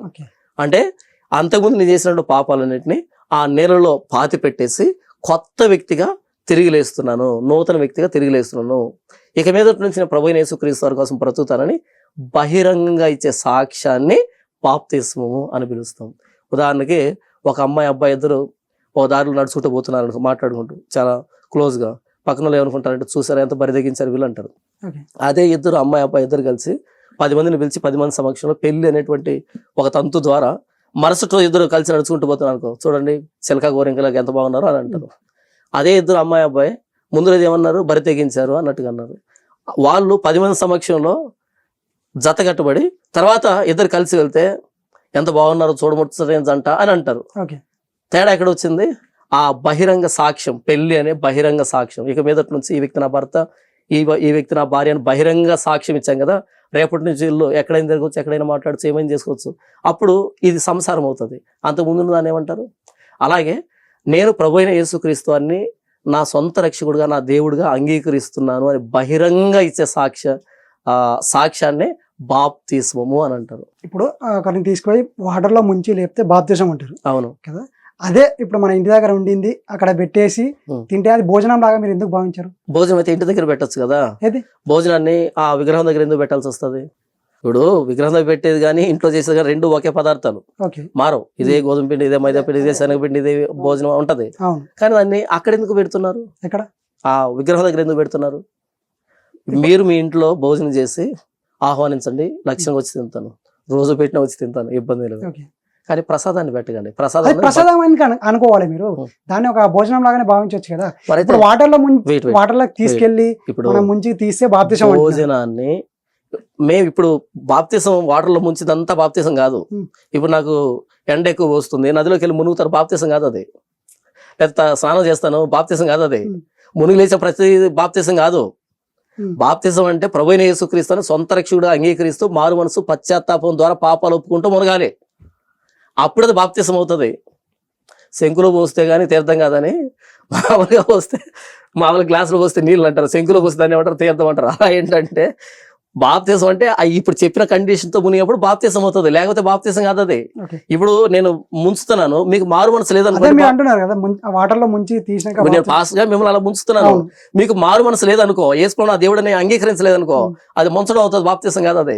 ఇవన్నీ ఫుల్ఫిల్ అవ్వాలి అందులో, అప్పుడు బాప్తిజం అవుతుంది అది. అలాగే ఇప్పుడు మీరు భోజనం పెట్టారనుకోండి, రోజు పెట్టిన తింటాను నేను భోజనాన్ని, ఇబ్బంది ఉండదు. కానీ మీరు ఆ విగ్రహం దగ్గర పెట్టి ప్రసాద రూపంలో తీస్తేనే నాకు సమస్య. భోజనం పెట్టండి ఎవడద్దు అన్నాడు. ఇప్పుడు భూమి మీద ఉన్న మనుషులందరికీ భయం ఉండాలా, భక్తి ఉండాలా? భక్తి ఉండాలి, భక్తిలో భయం ఉండాలి. భయభక్తులు అనే పదం పదే వాడబడుతుంది బైబిల్లో. యెహోవా యందలి భయం జ్ఞానానికి మూలం అని ఉంటది. భక్తి భయం రెండు కలిసి ఉండాలి. భక్తి లేకుండా భయం ఉందనుకో, అది మూఢనమ్మకానికి దారితీస్తుంది. ఇప్పుడు దయ్యం మీద మనకు భక్తి ఉండదు, భయం ఉంటది, అది మూఢనమ్మకానికి దారితీస్తుంది. మంత్రాలు, చేతబడులు, చింతకాయలు ఇవన్నీ. భక్తి లేకుండా భయం ఉందనుకో మూఢనమ్మకానికి వెళ్ళిపోతాం.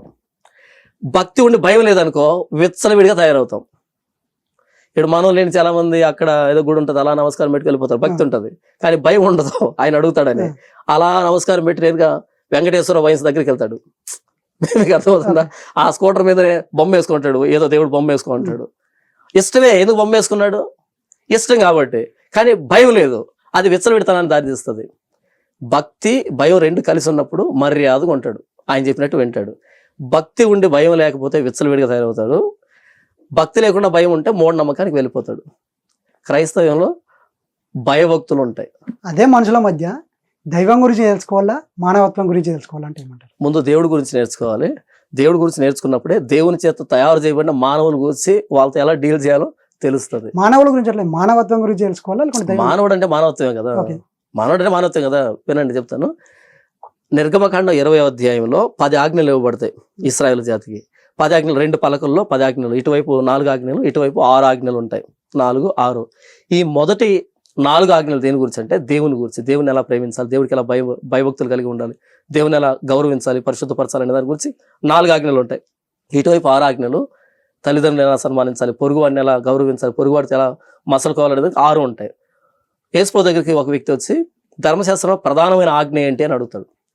ఎన్ని అడుగుతాడు? 1 అడుగుతాడు. ప్రధానమైన ఆజ్ఞ ఏంటి అని అడుగుతాడు. యేసుప్రభువు 1 చెప్పాడు, 2 చెప్తాడు. ప్రధానమైన ఆజ్ఞలు 2 అంటాడు.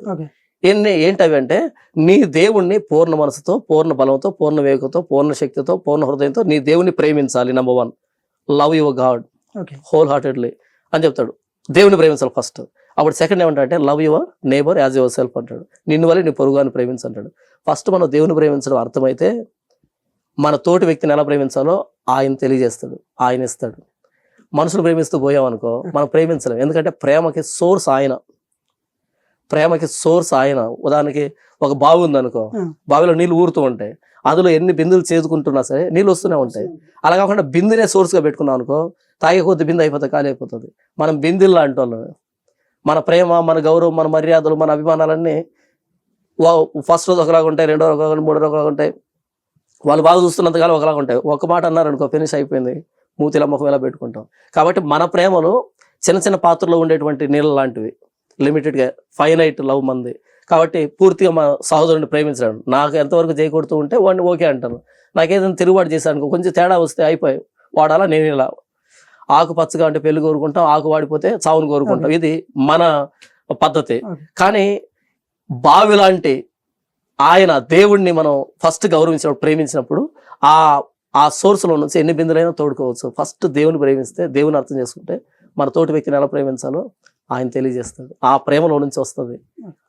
ఆ ప్రేమలో నుంచి మనం చేదుకుంటూ మన సహోదరుని ప్రేమిస్తాం. కానీ ఈరోజు ఏమైందంటే మానవ సేవయే మాధవ సేవ అనేటువంటి ఒక బూతు పుట్టుకొచ్చింది సమాజంలో. మానవ సేవ ఎప్పటికీ చెప్తాను వినండి. బైబిల్ పట్టుకున్నాడు కదా బూతు, బైబిల్ పట్టుకున్నాడు కదా బూతు. ఎందుకంటే నీ దేవుని మొదట ప్రేమించాలి, తర్వాత నిన్ను వల్ల నీ పొరుగుని ప్రేమించాలని యేసుప్రభువు చెప్పాడు. కాబట్టి ఇప్పుడు మాకు అది బూత్ అవుతుంది. ఎందుకంటే ఫస్ట్ మనిషిని ప్రేమించు, అదే దేవుని సేవ. అంటే మనిషిని ప్రేమిస్తే దేవుని సేవ కాదు అది. ఏమంటారు? ఇప్పుడు నేను మిమ్మల్ని ప్రేమిస్తున్నాను, దేవుని ప్రేమించే ఎట్టవుతుంది అంటే మానవత్వవాదం వస్తుంది కదా. అది మానవత్వవాదం అన్నది దైవవాదాన్ని నిర్వీర్యం చేస్తుంది. దేవుని ప్రేమించాడు, మానవుని ప్రేమిస్తాడు. మానవుని ప్రేమించినాడు, మొదట మానవుని ప్రేమిస్తే దేవుని ప్రేమించలేము. అప్పుడు ఆ అవసరం ఎందుకు? దేవుడు ఎందుకోసం మనుషుల మధ్య మంచి అండర్స్టాండింగ్, ఒకరి అవసరం ఒకరు తీర్చుకుంటున్నప్పుడు. నాకు తెలియగలుగుతా ఒకరి అవసరం ఒకరు తీర్చుకుంటూ ఇక్కడే 10 కోట్ల సంవత్సరాలు ఉందాం. ఉంటామా? ఇప్పుడు మీరు దేవుని నమ్మి కూడా 10 కోట్లు ఉంటామా? నేను అడిగిందని చెప్పండి. మీరు అడిగిన నేను దానికి వస్తాను. వెరీ గుడ్, వస్తాను. ఇక్కడ భూమి స్థిరమై ఉంటే మనమే ప్రేమించుకుంటూ, మనమనే అవసరాలు తీర్చుకుంటూ, మనమనే చూసుకుంటూ ఆయన పని ఏమి ఉండదు. చావు అనేది ఒకటి ఉంది కదా, ఆయన దగ్గరికి వెళ్ళాలి కదా. ఆయన దగ్గరికి వెళ్ళిన తర్వాత నేను అక్కడ వాడిని ప్రేమించి ఈయన ప్రేమించాడు, నన్ను ప్రేమించలేదు కదా అంటాడు కదా. ఎవరి ప్రేమ వాళ్ళదే. ఇప్పుడు భూమి ఎప్పటికీ ఇక్కడ సర్వం కాదనేసి మీరు అన్నారు కదా. అట్లాంటప్పుడు దేవుని ఎందుకు నమ్మాలి? ఇది శాశ్వతం కాబట్టి ఆయన నమ్మాలి. ఏది శాశ్వతం? శాశ్వతం కాదు కాబట్టి ఆయన నమ్మాలి. అది శాశ్వతం కాదు కాబట్టి, ఈ భూమి శాశ్వతం కాదు కాబట్టి ఆయన నమ్మాలి. ఈ భూమిని ఆకాశాన్ని చేసింది ఆయన కాబట్టి ఆయన నమ్మాలి. ఈ భూమి మీద బ్రతికే అవకాశం దేవుడు అంటే సృష్టించేది ఏంటి? మొత్తం ఎప్పటికి ఉండేదాన్ని సృష్టించాలి కదా దేవుడు. అవును, ఎప్పటికి ఉంటది. మరి ఎప్పటికి ఉండదని మీరు ఎట్లా అన్నారు? ఇందాక మీరే అన్నారు మనం పోతామని చెప్తున్నా. లేదు, భూమి కూడా ఎప్పటికి ఉందని చెప్పేసి మీరే అన్నారు. 10,000 కోట్ల ఒకనొక రోజుకి భూమి వెళ్ళిపోతా ఉండదు. యంగ్ అర్త్ థియరీ అని ఒకటి ఉంది. దాని ఎసెన్స్ ఏంటంటే, ఇప్పుడు సూర్యుడు ప్రతి చుట్టుకి 1 అడుగో 1.5 అడుగో తగ్గుతున్నాడు, పరిమాణం తగ్గుతున్నాడు అనేటట్టుగా ఒక వాదం వచ్చింది. సైంటిఫిక్ ఫ్యాక్ట్ అది. అంటే ఒక చుట్టుకో మరి ఒక రోజుకో తెలియదు, ఇంత తగ్గుతున్నాడు పరిమాణంలోనే. అలా తగ్గి ఏమవుతాడు ఒక రోజుకి? అంతర్ధానం అయిపోతాడు కదా. అంటే అర్థం ఏమని, ఒక రోజుకి సృష్టి ఉండదని అర్థం కదా. సూర్యుడే పోతే మరి భూమి పరిస్థితి ఏంటి? కాబట్టి ఏంటంటే సృష్టి ఏం చెప్తుందంటే, ఇప్పుడు మనం పైన చూసినప్పుడు ఉల్కలు రాలుతూ ఉంటాయి. రాలుతున్నాయంటే అర్థం ఏమని, వాటి లైఫ్ టైం అనేది అవును దగ్గర అయిపోయింది కాబట్టి పడుతున్నాయని అర్థం. బ్లాక్ హోల్స్ గా మారిపోతున్నాయి నక్షత్రాలు అంటే అర్థం ఏమని, వాటికి కూడా లైఫ్ స్పాన్ ఉంది, అయిపోయింది, బ్లాక్ హోల్ గా మారుతున్నాయని అర్థం. అంటే ఏం చెప్తుంది సృష్టి అంటే, అంతర్ధానం అయిపోతాను నేను, ఉండను, శాశ్వతం కాదని చెప్తుంది ఈ సృష్టి. ఓకే. అవునా? ఇప్పుడు భూమి మీద ఉన్నటువంటి వనరులు అయిపోతున్నాయి, జంతువులు వస్తున్నాయి, పక్షులు వస్తున్నాయి, ఏమని అర్థమవుతుంది మనకి, ఎండింగ్కి వస్తున్నా అని అర్థమవుతుంది. సో ప్రకృతే దాని అంతటా అదే నేను స్థిరం కాదని చెప్తూ ఉంది. నేను దాని పాయింట్ ఆఫ్ వ్యూలో మాట్లాడినా భూమి స్థిరం కాదు, లేదా మన పాయింట్ ఆఫ్ వ్యూలో మాట్లాడినా మనం కూడా 60-70 ఉండి వెళ్ళిపోయేటువంటి వ్యక్తులమే. కాబట్టి మనం ఎటు ఆయన దగ్గరికి వెళ్తాం కాబట్టి ఆయన ప్రేమించాల్సిందే. అంతకంటే ముందు ఆయన దగ్గర నుంచి ఈ భూమి మీదకి వచ్చాం కాబట్టి, ఆయన ఈ భూమిని సృష్టించేశారు కాబట్టి ఆయనకు మనం గౌరవించాలి, లోపడాలి, ఆయన చెప్పినట్టే బ్రతకాలి. సో నేను కూడా అదే అంటాను, అంటే భూమి ఎప్పటికీ సర్వం ఉండదు కాబట్టి దేవుని నమ్మేందుకు మానవత్వంలోనే బతికితే అయిపోద్ది కదా అని. దేవుడు మనకు అర్థం కాకపోతే మానవత్వం అనేది రాదని చెప్తున్నాను నేను. ఫస్ట్ నుంచి మానవత్వం లేదంటారా? మానవుడిని చేసింది ఎవరు చెప్పండి, దేవుడు అంటారా? అంటారా? మీకు క్లారిటీ లేదా? దేవుడు సృష్టించలేదు నేను అంటున్నాను. మరి ఎవరు సృష్టించారు మానవుడిని? మీరు చెప్పండి, మీరు చెప్తున్నారు కదా. నేను చెప్తాను. మరి మానవుడిని ఎవరు సృష్టించారు? కోతుల నుంచి ఇట్లా వచ్చింది మానవుడు, కోతుల నుంచి మానవుడు వచ్చాడు, అలాగే వచ్చాడు. ఇది పరిణామ సిద్ధాంతం అనే ఒక పెద్ద జోకు సైన్స్ లో. ఇది పరిణామ సిద్ధాంతం అనేది, ఎవల్యూషన్ అనేది ఒక జోకు. నిజంగా సైన్స్ వంట పట్టినోడికి. మీకు మీద సైన్స్ మీద పెద్దగా అవగాహన లేనట్టుంది, నేను సైన్స్ టీచర్ని, ఓకేనా చెప్తున్నాను. పరిణామ సిద్ధాంతం, ఎవల్యూషన్ థియరీ అన్నది ఒక జోక్ అబ్బా. కోతి నుంచి మనిషి ఎలా వస్తాడు?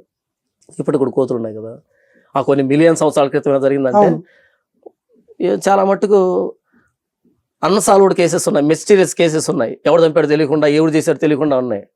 కొన్ని వేల మిలియన్స్ సంవత్సరాల క్రితం ఇలా జరిగిందని చెప్పేట్టు మేధావులు పట్టుకొచ్చి ఎవరు చంపాడు చెప్పమని సరిపోతుంది. కాబట్టి అందరూ చూసినా, సీసీ కెమెరా రికార్డ్ అయినా సరే అస్పష్టంగా ఉంటే, ఇంకా కేసులు చాలు కాకుండా అలా ఉంటే, వీళ్ళు మాత్రం మిలియన్స్ ఆఫ్ ఇయర్స్కి వెనక్కి వెళ్ళి కోతి నుంచి మానవుడు వచ్చాడంట. సరే దానికి ప్రూఫ్ ఏంటంటే, ప్రూఫ్ కాదు, హైపోథెసిస్. హైపోథెసిస్ అంటే సింపుల్గా ఫెయిత్ అని, నమ్మకం అని అంతే. ఇది కూడా నమ్మకమే కదా, అప్పుడు మీద రిలీజన్ అవుతుంది కదా. కాబట్టి సైన్స్కి ఎవిడెన్స్ కావాలి. ఎవిడెన్స్ ఉందా? లేదు. ఎవిడెన్స్ లేని ప్రతిదీ ఫెయిత్ కిందకి వస్తుంది. మేము కూడా ఫెయిత్గా చెప్తున్నది. కాబట్టి ఏంటంటే, ఎవల్యూషన్ థియరీ ప్రకారం కోతి నుంచి మనిషి వచ్చాడు, జోక్ అది. అందుకే అంటారు చదువుకున్నోడు కంటే చాకులు ఉన్నాయని.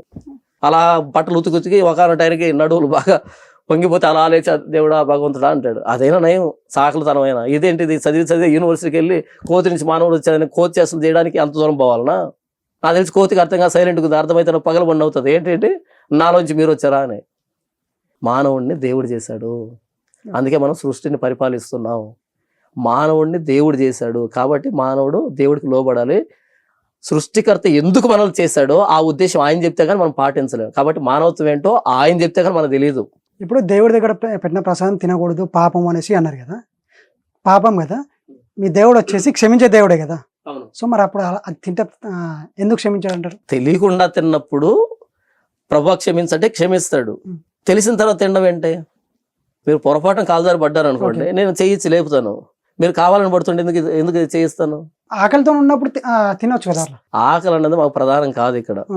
ఆకలి అన్నది మాకు దేవుడే ప్రధానం అంటారు. దేవుడే. నీతి కొరకు ఆకలి దప్పులు గలవారు ధన్యులు, వారు తృప్తిపరచబడతారని బైబిల్లో యేసు చెప్పాడు. మాకు ఆకలి దప్పులు ఉంటాయి. మొదట నీతి కొరకు ఆకలి దప్పులు. ఏమి తిందుమో, ఏమి త్రాగుదమో, ఏమి ధరించుకుందామో చింతపడకండి, బాధపడకండి. ఏం తినాలి, ఏం తాగాలి, ఏం కట్టుకోవాలి బాధపడకండి. బేసిక్ నీడ్స్ అంటారు ఇవి. బేసిక్ నీడ్స్ కోసం కదా మీరు చింతించాల్సింది. మొదట దేవుని రాజ్యాన్ని, దేవుని నీతిని వెదకండి, అప్పుడు అవి మీకు అనుగ్రహించబడతాయి. అంటే మా ఫస్ట్ ప్రయారిటీ దేవుడు, దేవుని నీతి, దేవుని రాజ్యం. అప్పుడు సెకండ్ ప్రయారిటీ ఏంటంటే ఆయన ఇస్తాడు ఏం తినాలి, ఏం త్రాగాలి, ఏం కట్టుకోవాలన్నది. సో బయట వ్యక్తులు, క్రైస్తవానికి బయట ఉన్న వ్యక్తులకి బేసిక్ నీడ్స్ అంటే కూడు, గూడు, గుడ్డ అని వాళ్ళు మాట్లాడుకోవచ్చేమో, కానీ క్రైస్తవుడికి బేసిక్ నీడ్స్ ఏంటంటే దేవుడు, దేవుడు, దేవుడు. ఆ తర్వాతనే ఇవన్నీ బేసిక్ నీడ్స్ వస్తాయి క్రైస్తవులకి. కాబట్టి ఆకలితో చచ్చిపోతామేమో ఈ క్వశ్చన్ మా డిక్షనరీలో ఉండదు. ఎలా చచ్చినా సరే ప్రభువుకి ఇష్టలుగా చావాలి, నీతి కొరకు ఆకలి దప్పులకు ప్రయాసపడాలన్నది బైబిల్ మాకు చెప్తూ ఉన్నది. అయినా ఇంకో మాట ఏంటంటే, చచ్చిపోయే కండిషన్లో ప్రసాదం తిని ప్రాణాన్ని నిలబెట్టుకునేంత గడ్డు పరిస్థితి యేసుప్రభు మాకు పొరపాటును కూడా తీసుకొని రాడు. యేసుప్రభు పొరపాటును మాకు తీసుకొని రాడు.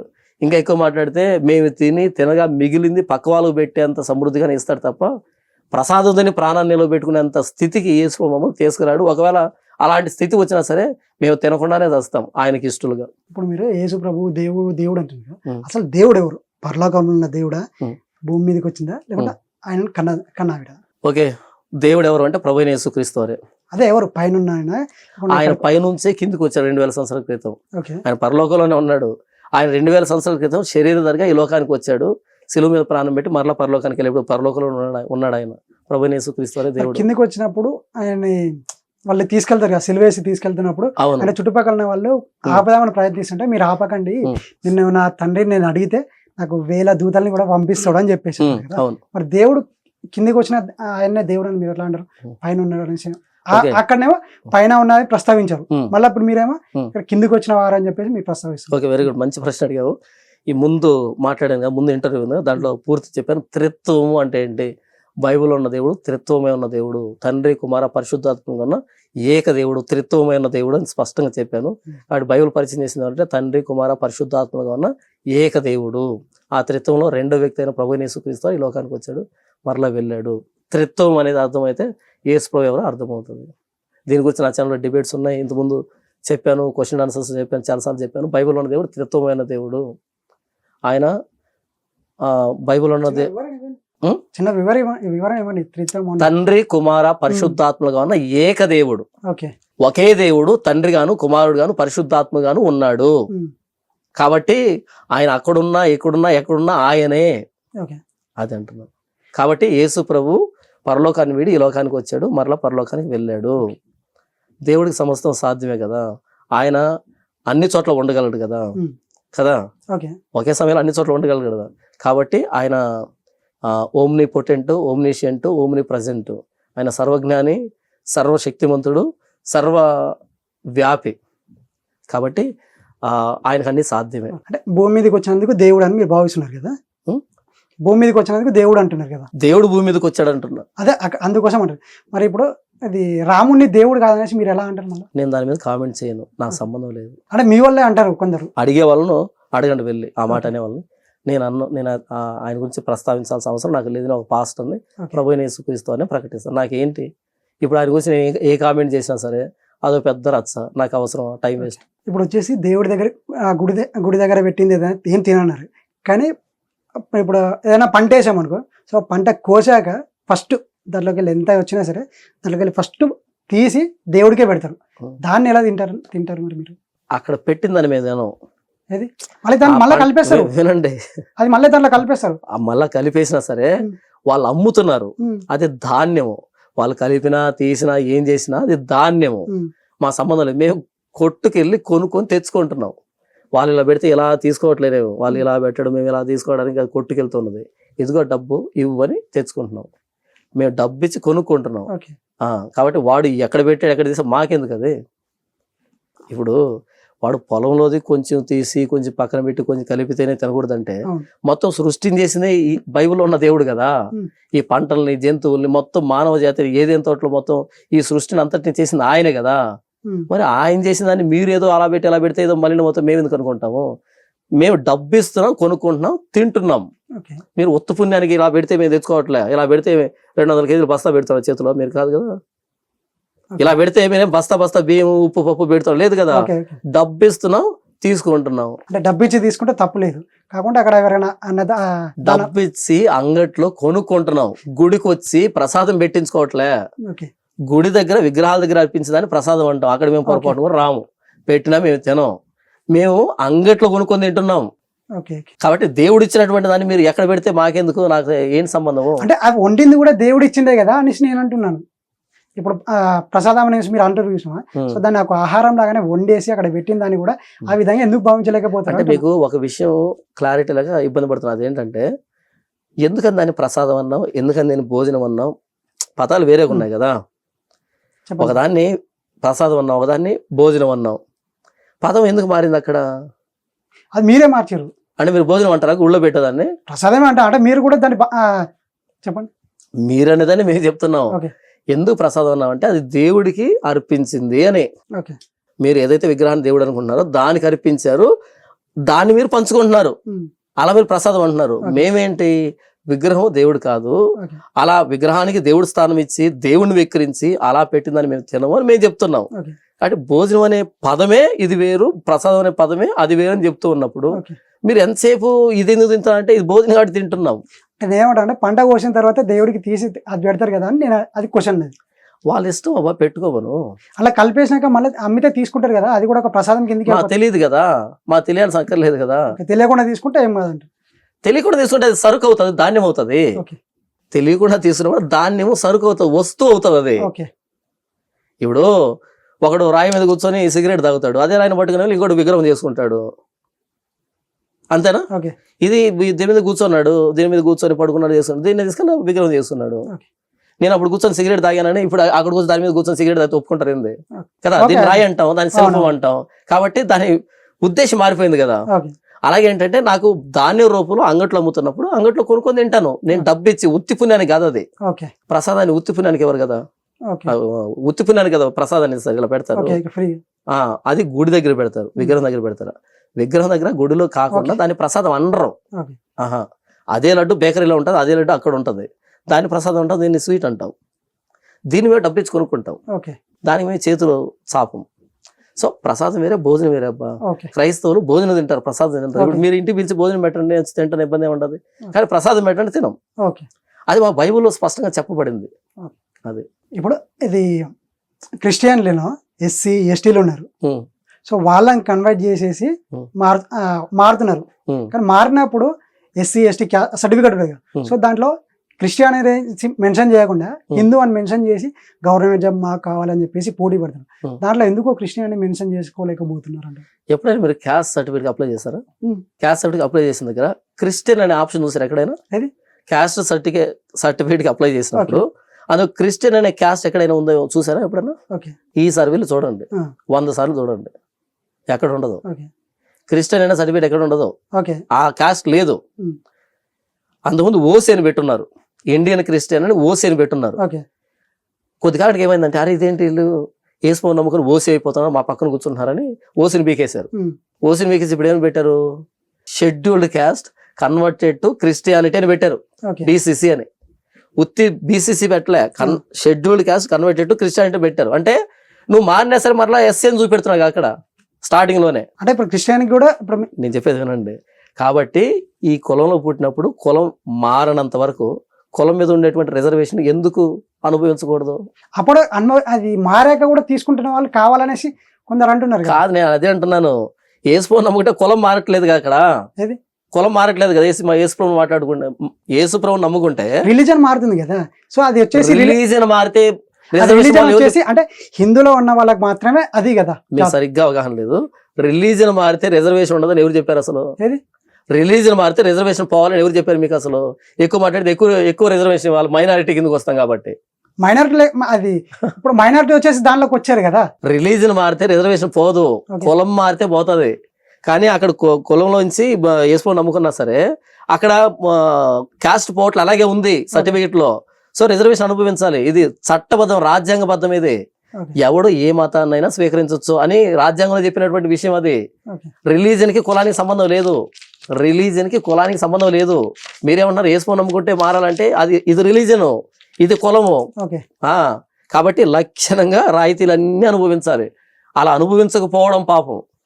ఎందుకో చెప్పంటావా? కాన్స్టిట్యూషన్ కి అగేన్స్ట్ గా పోవడం పాపం మాకు, ప్రభుత్వానికి వ్యతిరేకంగా పోవడం పాపం మాకు. బైబిల్ చెప్పింది ఏ ప్రభుత్వం ఉంటే దాన్ని గౌరవించమని చెప్పింది బైబిల్ మాకు. కాబట్టి ఏంటంటే కాన్స్టిట్యూషన్ వ్యతిరేకంగా పోతే మాకు పాపంగా పరిగణించబడుతుంది. కాన్స్టిట్యూషన్ ఏం చెప్పింది? ఎవడు ఏ మతాన్నైనా ఏ విశ్వాసాన్ని అవలంబించవచ్చు అని చెప్పింది. సో అది మా వ్యక్తిగత స్వేచ్ఛ. అది ఎవరినైనా నమ్ముతాం మేము. ఒకడు పుట్ట నమ్ముతాడు, చెట్టు నమ్ముతాడు, ఇంకొకటి నమ్ముతాడు. మేము వేసుకోవడం నమ్ముతున్నాం, మా వ్యక్తిగత స్వేచ్ఛ అది. ఇప్పుడు వాడు పుట్టను నమ్ముతున్నాడు అనుకో, వాడికేం పోవట్లేదు రిజర్వేషన్. ఒకడు జంతువు నమ్ముతున్నాడు, వాడికేం పోవట్లేదు. ఒకడు విగ్రహాన్ని నమ్ముతున్నాడు, వాడికేం రిజర్వేషన్ పోవట్లేదు. నేను వేసుకోవడం నమ్ముకుంటున్నా, నాకెందుకు పోతుంది రిజర్వేషన్? రిజర్వేషన్ అన్నది కులానికి సంబంధించింది. వీడి కులం అని అక్కడ అంటగట్టినప్పుడు వాడిని కూడా అందరికీ సమానంగా చేయడానికి అంబేద్కర్ గారు ఏం చేశారు? రిజర్వేషన్ తీసుకొచ్చాడు. ఓకే కాబట్టి రిజర్వేషన్ అనుభవించకపోవడం రాజ్యాంగానికి వ్యతిరేకమైతే అది పాపం కూడా అవుతుంది.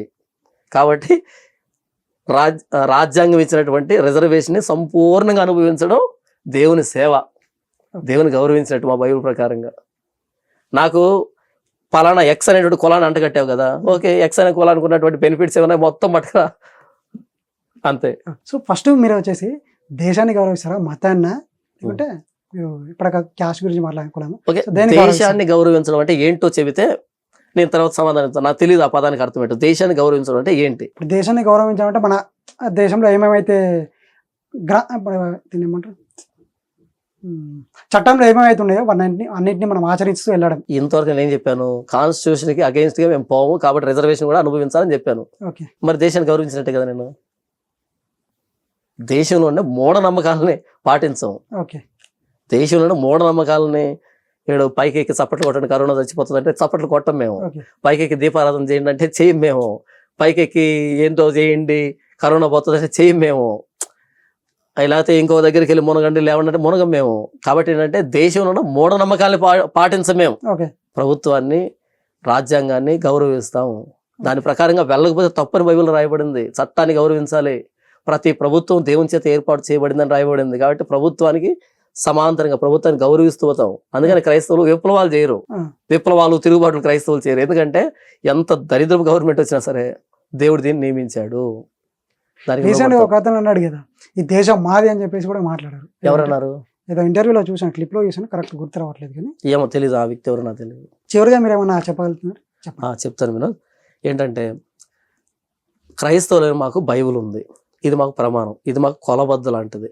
మేము ఏం మాట్లాడినా ఏం చేసినా ఎలా ప్రవర్తించినా బైబిల్కు లోబడే బైబిల్లో చెప్పిన దాని ప్రకారంగా చేస్తాం. మా బైబిల్లో విగ్రహారాధన చేయకూడదని ఉంది కాబట్టి విగ్రహారాధన సంబంధించిన ప్రసాదాలు కానీ విగ్రహాలకు సంబంధించిన ఏది కూడా మేము చెయ్యం. దాని అర్థం ఏంటంటే హైందవుల మనోభావాలు దెబ్బతీయడం అని అర్థం కాదు. మా బైబిల్ మేము పాటిస్తున్నాం అని అర్థం. అర్థమవుతుందా? ఇప్పుడు మేము ప్రసాదం తినలేదంటే హైందవులను వెక్కిరించినట్టు కాదు, మేము మా బైబిల్లో రాసిన దాన్ని పాటిస్తున్నాం అని అర్థం. మీకు అది తినాలంటే మీరు పాటించండి కదా. మీరు చేసింది మేము చేసేట్టుకుంటే మేము యేసుప్రభువుని నమ్ముకోవాల్సిన అవసరం ఏంటి? యేసుప్రభువుని నమ్మామంటే అర్థం ఏంటి? మీకు భిన్నంగా ఉంటామని దాని అర్థం. లేకపోతే ఒకడు ఇస్లాంలో ఉన్నామంటే అర్థం ఏమని? వీరిద్దరికంటే భిన్నంగా ఉంటాడు కాబట్టి ఇస్లాం అన్నాం, వీళ్ళకంటే భిన్నంగా ఉంటారు కాబట్టి బౌద్ధులని పిలిచాము, జైనులని పిలిచాము. ఇప్పుడు మీరు చేసే ప్రతి దాన్ని నేను చేస్తున్నాను అనుకో, అప్పుడు నేను క్రిస్టియన్ ఎందుకు అవుతాను? మన ఇద్దరు ఒకటే అవుతాం. కాబట్టి మన భారతదేశం అన్నది భిన్నత్వంలో ఏకత్వం ఉన్నటువంటి దేశం. ఇది భిన్నత్వంలో ఏకత్వం ఉన్న దేశం. అన్ని మతాలకు సమాన హోదా ఇవ్వబడింది, అన్ని మతాలు సమానంగా గౌరవించబడతాయి.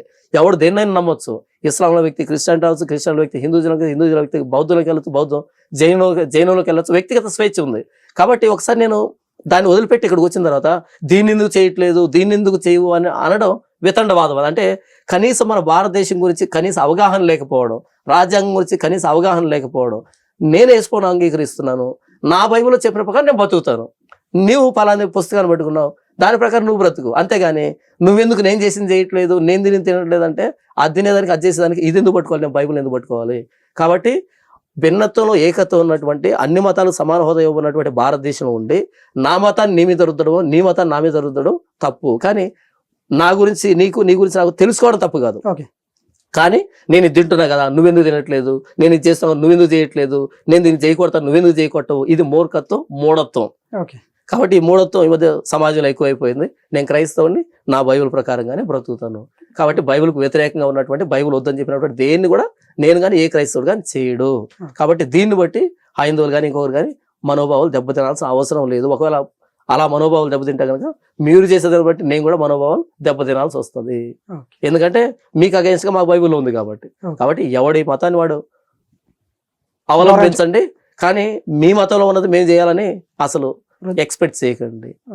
ఇది సామరస్యం. ఇంకొక చిన్న క్వశ్చన్ నాకు, ఇప్పుడు క్రిస్టియన్లో ఉన్న వాళ్ళు సినిమాలు చూడొద్దు అని చెప్పేసి అంటారు కదా, సినిమాలు చూడొద్దు అన్నప్పుడు మరి మీరు వచ్చి కెమెరా ముందు కూడా రాకూడదు కదా, సో అలా ఎలా వచ్చి ప్రచారం మాట్లాడతారు? మరి అంటే కెమెరా ఎదురుగా ఉన్నదంతా సినిమానేనా? అంటే అదే క్యాప్చర్ చేస్తుంది కదా ఇంచుమించు. కెమెరా ఎదురుగా ఉన్నదంతా మీరే అంటారు, సో దానికోసం నేను అడుగుతున్నాను. సినిమా అన్నది డ్రామా. ఓకే, సినిమా అన్నది చలన చిత్రం. అది కెమెరా ముందుకు రాకూడదు, టీవీలు చూడకూడదు, మొబైల్ చూడకూడదు. ఎవరు చెప్పారబ్బా? చాలా మంది టీవీలో లక్ష్యంగా న్యూస్ చూడొచ్చు, మొబైల్స్ వాడుతున్నా. 2 మొబైల్స్ ఉన్నాయి. చాలా మంది అంటారు కెమెరా ఎదురుకు వచ్చాను, దేనికి వచ్చాను? నటించడానికి వచ్చానా? చాలా మంది చెప్పడానికి వచ్చానా? నేను కెమెరా ముందుకు వచ్చింది నటించడానికి కాదు, నిజాలు చెప్పడానికి, సత్యాన్ని ప్రకటించడానికి. సినిమాలో ఉన్నదేంటి? వాళ్ళు ముందే వేస్తారు. ఇందులో పాత్రలు, సన్నివేశాలు, సందర్భాలన్నీ కూడా కేవలం కల్పితం, ఎవరిని ఉద్దేశించినవి కాదు, అంటే అంత అబద్ధం అని చెప్పి స్టార్ట్ చేస్తారు వాళ్ళు. మా ఫ్రెండ్ అన్నాడు, అయితే వాళ్ళు ఇంకా ఏమంటారు, టీవీ చూడొద్దు, అన్నిటికీ దూరం ఉండాలని చేసి చెప్తారు వాళ్ళు. మంచి పనే కదా, టీవీలో మీరు నేర్చుకుని నీతే ఉంటది. ఇప్పుడు మీరు చెప్పారు అట్లాంటివి ఉంటుండొచ్చు కదా. న్యూస్ చూడొచ్చు, సినిమాలు చూడాలని రూల్ లేదు కదా. సినిమా చూసి బాగుపడిన ఎంతమంది? కాబట్టి ఏంటంటే ఆ రంగుల ప్రపంచంలోకి వెళ్తే ఉన్న ప్రపంచం కోల్పోవడం తప్ప ఇంకేం ఉండదు. కాబట్టి సినిమా చూడకూడదు, టీవీ చూడకూడదు అని చెప్పుంటారు. మంచి పనిగా చెప్పింది అదే ఆ విషయం. మతంలో ఏమన్నా ఉండదేమోనని. ఉంది, మతంలో ఉంది. అల్లరితో కూడిన ఆటపాటలు మీరు చేయకూడదని ఉంది. సినిమా అంటే అల్లరితో కూడిన ఆటపాటలే కదా, అంతే కదా. ఒక్కొక్కడు కొట్టి చంపుతూ ఉంటాడు, కొట్టి చంపేవాడిని హీరో అంటాం, కానీ బయట ఏమో నేరస్తులు అంటారు, అంతే కదా. సినిమా మంచి క్లిక్ కావాలంటే ఏంటి, ఇంత పెద్ద కత్తి పట్టుకో ఉండాలి, రక్తం కార్చుకుంటూ ఉండాలి, అలా బయట కనపడ్డానుకో ఇమ్మీడియట్గా అరెస్ట్ చేస్తారు పోలీసులు. కానీ స్క్రీన్ మీద మాత్రం అది హీరోయిజం చూపెడుతున్నారు. మొన్న ఏదో స్మగ్లింగ్ చేస్తే హీరోయిజం అని చెప్పారు, కాదు ఆయన అది కేసు అని చెప్పి బయట లోపలేస్తున్నారు, పోలీస్ స్టేషన్లో కేసులు నడుస్తున్నాయి. కాబట్టి ఏంటంటే సినిమాలో ఏ నీతి ఉందని, ఏ మంచి ఉందని, ప్రపంచంలో ఉన్నటువంటి ఏకైక నీతి బైబిల్లో ఉంది. దైవ నీతి, దేవుడు చెప్పినటువంటి నీతి బైబిల్లో ఉంది. దీన్ని కాదని అక్కడికి వచ్చి నీతిని వెతుకోవాల్సిన, మంచిని వెతుకోవాల్సిన అవసరం మాకు లేదు. అదే విషయం.